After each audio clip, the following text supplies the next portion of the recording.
Hello friends, once again welcome back to Noble Academy. In last video, we have discussed about barter system and its limitation and types of money. Today we discuss one other important questions, meaning of money and function of money. So let's start. It's with definition by Alfred Marshall. तो Alfred Marshall ने यहाँ पर क्या बोला, money is that medium which is use as means of exchange without any doubt और investigation regardless of time और place. यानी ऐसा मीडियम है जिसको विदाउट एनी डाउट और इन्वेस्टिगेशन से कोई भी टाइम पर और कोई भी प्लेस पर उसको एक्सेप्ट किया जाता है. That's called money. This definition given bye Alfred Marshall without any investigation और time or place. One other definition given by Robertson. What is accepted universally in exchange of goods or services? यानी पूरे India में जो हमारी currency उसको accept करते होना चाहिए. सिर्फ अहमदाबाद में वो मनी चलता नहीं होना चाहिए, सिर्फ गुजरात में नहीं. जो हमारी इंडियन गवर्नमेंट ने जो मनी को बनाया वो पूरे यूनिवर्सली एक्सेप्टेड होना चाहिए. That's called money. इसको हर जगह एक्सेप्ट किया गया हो, that's called money. This definition given bye Robertson. Okay, what's most important question, function of money. तो मनी के तीन फंक्शन है. फर्स्ट है आपका मीडियम ऑफ एक्सचेंज, सेकंड है आपका स्टोर वैल्यू और थर्ड है आपका मेजर ऑफ वैल्यू. तो हम डिस्कस करते हैं मीडियम ऑफ एक्सचेंज के बारे में. तो money as a medium of exchange, जैसा कि आपने देखा था कि बार्टर सिस्टम के अंदर बहुत सारी लिमिटेशन होती थी वांट्स की, कि हमें कौन सी चीज़ चाहिए और हम कोई भी चीज़ ले नहीं पाते. यानी रिक्वायरमेंट के मुताबिक, हमारी नीड्स के मुताबिक हमें वो कोई चीज़ या गुड्स और सर्विसेज हमें या कोई भी कमोडिटी हम ले नहीं पाते थे. तो उसमें बहुत लिमिटेशन थी. तो मनी के आने की वजह से कोई भी चीज़ आप दो, पैसा दो, मनी दो, और आपको जो चीज़ आपको खरीदनी वो इजीली आप आसानी से खरीद सकते हो. तो जो बार्टर सिस्टम की जो लिमिटेशन थी वो दूर किसने करी? मनी ने. तो फर्स्ट फंक्शन है आपका money as a medium of exchange. Second है आपका money as a store value. आप मनी को आसानी से स्टोर कर सकते हो. बार्टर सिस्टम के अंदर क्या होता था, कॉमोडिटीज़ को हमें बहुत संभाल के रखना पड़ता था. पेरिसेबल गुड्स को खराब होने का डर था. यानी बहुत सारे लिविंग अगर चीज़ आ जाती थी उनको संभालने का, एनिमल्स को हमें संभालना, उसको खिलाना पिलाना, यानी स्टोर करना बहुत हार्ड था बार्टर सिस्टम में. पर जब से मनी का इन्वेंशन हुआ है तो हम मनी को हम आसानी से स्टोर कर सकते हैं और हमारी फ्यूचर की नीड्स को हम आसानी से पूरी कर सकते हैं. तो सेकंड है money as a store value. Third function है आपका money as a measure of value. Money से आप आसानी से कोई भी चीज़ को मेजर कर सकते हो. लाइक एग्जाम्पल, आपको 1 लीटर मिल्क चाहिए तो उसको आप 50 रुपीज़ दे दो तो 1 लीटर 50 रुपीज़ में आपको मिल जाएगा. यानी कोई भी मेज़र बहुत आसानी से और बहुत फास्ट आप कर सकते हो. किलोग्राम, दर्जन, आसानी से लोगों ने मनी के अंदर उसकी प्राइस वाइज निकाल के एकदम आसानी से आप मनी से मेज़र कर सकते थे. जबकि बार्टर सिस्टम में ऐसा कुछ भी नहीं होता था. कि बार्टर सिस्टम में बहुत सारी प्रॉब्लम होती थी, पर मनी के आने की वजह से ये प्रॉब्लम दूर हो गई. जिससे होता क्या है, it also allows faster decision making and exchange. जिससे कोई किसी भी ट्रेडर्स को या बहुत आसानी से डिसीजन मेकिंग करने और एक्सचेंज करने में बहुत आसान होता है. तो मनी के तीन फंक्शन है. फर्स्ट है आपका money as a medium of exchange, second है आपका money as a store of value, and third है आपका money as a measure of value. ठीक है. अब आपके लिए जो पूरा नया कॉन्सेप्ट है वो है इन्फ्लेशन. इन्फ्लेशन की थियरी के अंदर अभी हम इतना समझेंगे कि इन्फ्लेशन का मतलब होता है प्राइस राइज. यहाँ पे बहुत सारे लोगों ने इसकी अलग अलग डेफिनेशन दी है. ये डेफिनेशन हर एक बोर्ड के एग्जाम में पूछा दी.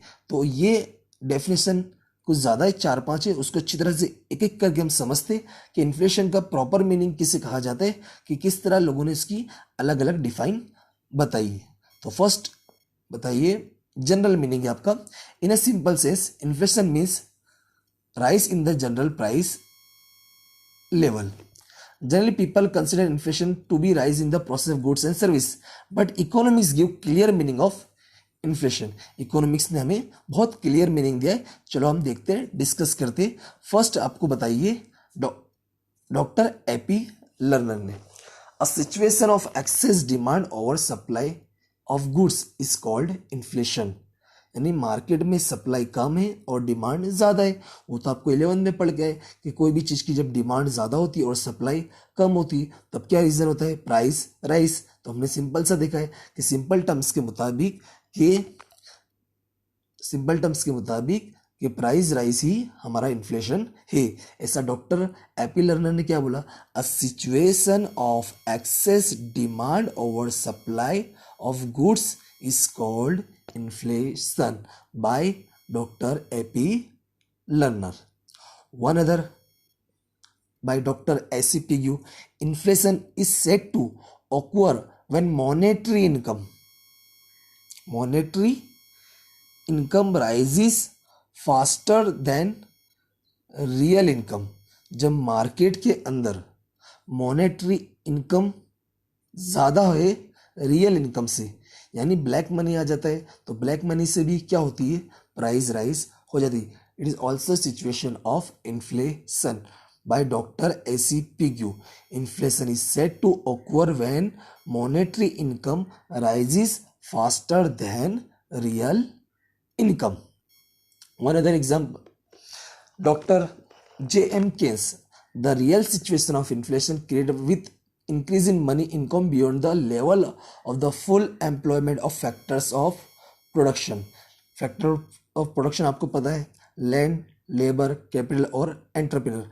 अगर लैंड, लेबर, कैपिटल, एंटरप्रेन्योर में यहाँ पर जितने भी लोग हैं उनको सबको काम मिलेगा, तो सबको काम मिलेगा तो सबकी प्राइस, सबकी इनकम बढ़ेगी, सबकी इनकम बढ़ेगी तो डिमांड भी बढ़ेगी, डिमांड बढ़ेगी पर मार्केट में सप्लाई इतनी हो नहीं पाएगी। तो मार्केट में पैसा तो बहुत है लोगों के पास पर चीजें नहीं है, आपके पास कॉमोडिटी गुड्स एंड सर्विसेज नहीं है। This situation is also called inflation by doctor J M Keynes.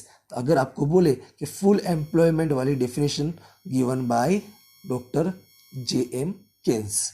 Okay, one other definition is given by Maxwell, too much money chasing too few goods causes inflation. यानी जब बहुत सारा पैसा थोड़ी चीज को लेने के लिए रन करता है, भागता है, दैट्स कॉल्ड इन्फ्लेशन। अभी प्रेजेंट के अंदर आपने देखा होगा कि कोरोना वायरस की एपिडेमिक्स में कि लोग पैसा बहुत ज़्यादा देते थोड़ी चीज़ के लिए क्योंकि लोगों की रिक्वायरमेंट्स पूरी करनी है। It's situation is called inflation. Short में हम समझे तो इन्फ्लेशन का मतलब ये होता है, सारे में कॉमन मतलब है price rise. Okay, characteristics of inflation, यहाँ पर सब डेफिनेशन से ही कैरेक्टरिस्टिक्स बने। Constant rise in price level, price level बढ़ते ही रहना चाहिए, constant.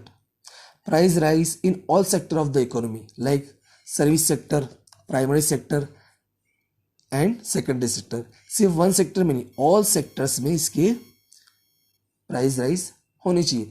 Purchasing power decrease, value of money बहुत कम हो जाती है, यानी आपके पास पैसा होने के बाद भी आप कॉमोडिटी खरीद नहीं पाते, that's called inflation. The rise in price level after full employment is inflation, कि अगर सबको ही काम मिल जाएगा, फुल एम्प्लॉयमेंट हो जाएगा, सबकी परचेसिंग पावर बढ़ जाएगी तो लोग के पास बहुत ज़्यादा मनी होगा। मनी तो है पर चीज़ नहीं है, this situation is called inflation. तो ये कैरेक्टरिस्टिक्स थे, फिर से हम देख ले। फर्स्ट है आपका constant rise in price level, price rise in all sector of economy, purchasing power decrease and full employment is also inflation. ये था आपका character. Suppress inflation, when government has kept control over and suppress increase in price level via rules, laws and subsidies। यानी जब government खुद की तरफ से price को कंट्रोल करेगी, किस तरह, लॉज बनाकर या सब्सिडीज देकर। Consider inflation even is no price rise, जिससे क्या होगी कि प्राइस राइज नहीं बढ़ेगी। यानी गवर्नमेंट ने ऑलरेडी खुद की तरफ से सब्सिडीज दे दी। लाइक एग्जांपल कि कोई चीज़ 1000 रुपीज़ की आ रही है जो मार्केट में लोगों को बहुत महंगी पड़ रही, कॉस्टली पड़ रही, तो गवर्नमेंट ने क्या करा, उसकी प्राइस कम करके 800 कर दी। यानी गवर्नमेंट ने खुद की तरफ से 200 दे दिए। इसको बोलते हैं सब्सिडी, या कुछ रूल्स बना दिए, दैट्स कॉल्ड लॉस। यानी इन्फ्लेशन का मतलब आपको इन्फ्लेशन सप्रेस कर देना, यानी बढ़ने नहीं देना, यानी प्राइस राइज होने नहीं देना, is called suppress inflation. when government has kept control over and suppress increase in price level via rules, laws and subsidies, कि गवर्नमेंट लॉज और सब्सिडी बनाकर प्राइस को कंट्रोल करेगी, that's called suppress inflation. Okay, अब जो आपका most important question है जो हर साल आपकी बोर्ड के एग्जाम में आता ही है, वो है कॉजेस ऑफ इन्फ्लेशन। तो let's discuss causes of inflation, जिसके दो रीजन है, दो कॉजेज है, increase in demand and increase in cost of production. तो सिंपल सी बात है, जब डिमांड बढ़ती है, सामने सप्लाई इतनी नहीं होती, तो प्राइस राइज तो होनी है, दैट्स कॉल्ड इन्फ्लेशन। और अगर आगे से ही गुड्स अगर महंगा में कॉस्टली पड़ रहा है, raw material, machines, electricity, workers, wages, transportation हमें कॉस्टली पड़ रहा है, तो हम क्या करते हैं, प्राइस को बढ़ा देते, दैट्स कॉल्ड इन्फ्लेशन। तो यहाँ पर दो रीज़न है, increase in demand, increase in cost of production. तो हम देखते हैं first what is increase in demand. पहला जो रीजन है वो, if there is inflation due to increase in aggregate demand as compare to aggregate supply, then it is called demand pull inflation. तो here is definition of demand pull inflation, यानी जब demand ज़्यादा होगी और supply कम होगी, that's called demand pull inflation. Okay, अब हम देखते हैं increase in cost of production वाला उसका reason. The inflation cost to due to increase in production cost is called cost pull inflation, और उसका अनदर नेम है सप्लाई शॉक इन्फ्लेशन।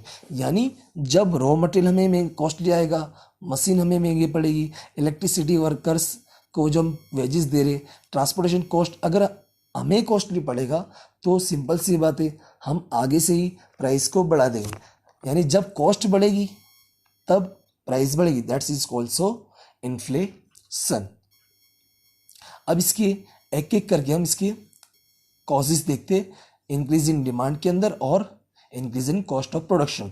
तो increase in supply of money, जब market में बहुत ज़्यादा पैसा आ जाएगा तब भी प्राइस राइज तो हो, यानी इन्फ्लेशन तो होना ही चाहिए। इंक्रीज इन पब्लिक एक्सपेंडिचर, जब गवर्नमेंट एक्सपेंस करेगी ज़्यादा तब भी प्राइस राइज होगी, क्योंकि मार्केट में पैसा आएगा, पैसा तो आ रहा है पर इतनी सप्लाई नहीं आ रही गुड्स एंड सर्विसेज, कि जब मार्केट में लोगों के पास पैसा बहुत ज़्यादा, मनी बहुत ज़्यादा हो जाएगा, तो लोग क्या करेंगे, अपनी परचेसिंग पावर बढ़ा देंगे। ओवर पॉपुलेशन, वो भी एक रीज़न है जो कॉजेज है किसका, इंक्रीजिंग डिमांड के लिए। जब ओवर पॉपुलेशन यानी पब्लिक ज़्यादा है, पॉपुलेशन ज़्यादा है, पर मार्केट में सप्लाई ऑफ गुड्स और सर्विसेज बहुत कम है, तो मैं चल अपने डेफिनेशन बोली थी ने, क्या बोली थी कि too much money chases too few goods, कि बहुत सारा पैसा थोड़ी चीज़ को लेके भागेगा। और decrease in supply of goods, जब मार्केट में गुड्स ही नहीं आएगा तब भी क्या होगी, प्राइस बढ़ेगी। तो ये इंक्रीज इन डिमांड के कॉजेस थे। फर्स्ट था increase in supply of money, increase in public expenditure, over population, decrease in supply of goods. ये किसके कॉजेस थे, इंक्रीज इन डिमांड्स के पॉइंट्स के अंदर आपको लिखना है। सेकंड है आपका increase in cost of production. तो अगर गवर्नमेंट टैक्सेस ज़्यादा लेगी टैक्स, तो क्या होगा कि गुड्स और सर्विसेज की प्राइस बढ़ जाएगी। अगर बाहर से इम्पोर्टेड चीज़ हमें महंगी कॉस्टली आ रही है तो हम क्या होगी, प्राइस बढ़ जाएगी। स्कैर्सिटी, अगर कोई चीज़ की स्कैर्स है तो जो चीज़ की स्कैर्स होती है उसकी भी प्राइस बढ़ती रहती है। अगर गवर्नमेंट अपने एडमिनिस्ट्रेशन एक्सपेंस ज़्यादा लेती है, जिस तरह टोल टैक्स अगर कॉस्टली होगी, फ्यूल चार्जेस कॉस्टली होगा, यानी शॉर्ट में हमें जितना भी रॉ मटेरियल कॉस्टली पड़ेगा उसका हम बोल सकते हैं increase in cost of production. तो इसके कुछ पॉइंट्स थे, taxation policy, increasing price of import, scarcity, increasing administration expense of country. तो ये बहुत ही आपका इंपॉर्टेंट क्वेश्चन है। इसकी डेफिनेशन, इसकी मीनिंग, इसका इंट्रोडक्शन और ये सारे पॉइंट अब अच्छी तरह से समझकर इसकी क्वेश्चन को वो अच्छी तरह से तैयारी करनी और आपको इसकी टेस्ट भी देनी है। तो ये था आपका chapter number 3, money and inflation. अब आपको कल आपका रेस्ट डे होगा, आपको ये दोनों चैप्टर की वीडियो अच्छी तरह से देखकर समझकर उसकी आपको संडे के दिन टेस्ट देनी है। Best of luck, thank you.